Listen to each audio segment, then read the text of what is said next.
is that? Sending location coordinates. We're under attack! It's an SOS message from the surface. Fantastic! It's time to show them we are more than meets the eye. A cave with teeth. Nothing scary about that. Hey, Brian, congratulations, man. I've been talking about this movie a lot since I saw it. I think it's great. Fantastic. Thank you. I'm so impressed with kind of the radicalization of D16 into Megatron. I thought the arc works really well. But given that you have such a vast background and playing different types of characters, I'm wondering if Megatron allowed you to do anything that was different or new to you, or maybe even more of this time around that you haven't gotten to play too much before. Yeah, absolutely. I mean, we all know the legacy of Megatron, right? We all know the legacy of Transformers, period. So being able to actually go back in the very beginning with this fresh take on who they were before they became, these iconic foes to one another was really terrifying.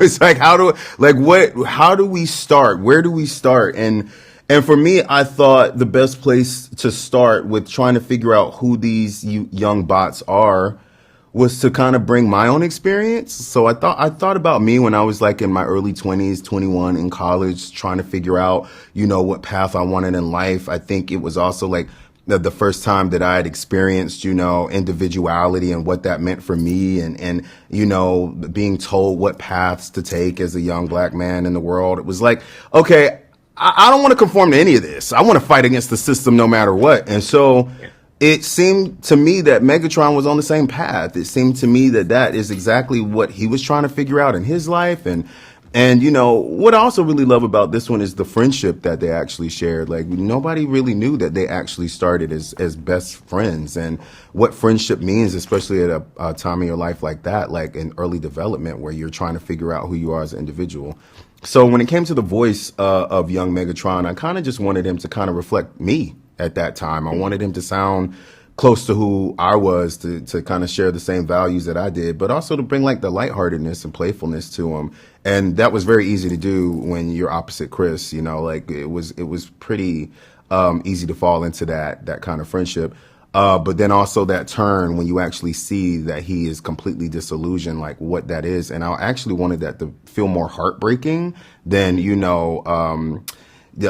venomous and scary. I wanted it to actually be where the audience was like, okay, we actually understand that. I actually wanted people to feel for Megatron more than despise him, because it's easy to despise a villain, right? Like, it's easy to be like, boo, hiss. But for this one, I really wanted people to feel for him, and I hope that happened. Actually, it definitely works. It's very efficient, and within the time frame of the film, the arc is so clear. It's so good. That's great. But you mentioned like working with Chris, but there's a line in the film that I love, which is like, it's not about the cog, it's the spark within. That kind of defines the bot. Sure. And just like seeing you guys in promotional material and like promoting this movie, I'm just curious, like within the cast, even with the director, what is the spark that you saw in them that enhanced the film and experience for you? I think all of us share a deep connection with this franchise. It's been a part of our lives for so long.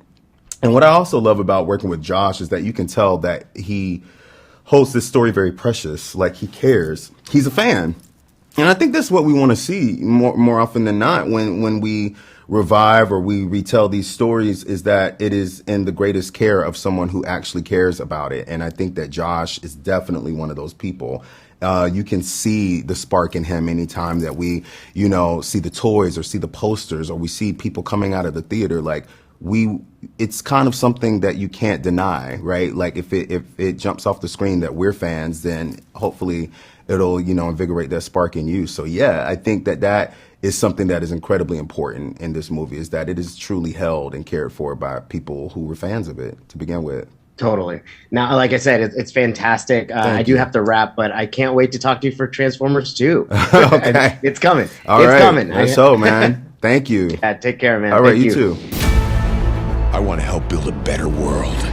Like you said, we can be so much more. Maybe it's just me, but he's different. Yeah, no, I picked up on that. I picked up on that too. What happened to my best friend?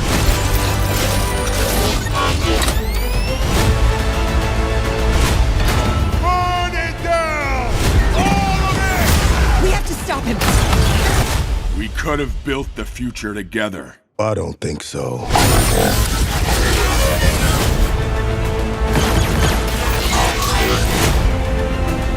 Decepticons! Rise up! Incoming! Come on!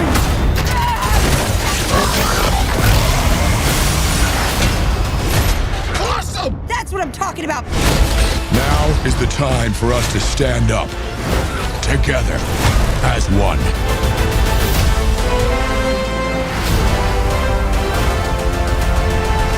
Look, that's Starscream, and you're Shockwave and Soundwave. Enough. Gosh, raise your hand if Wave is in your name. There's a lot of waves.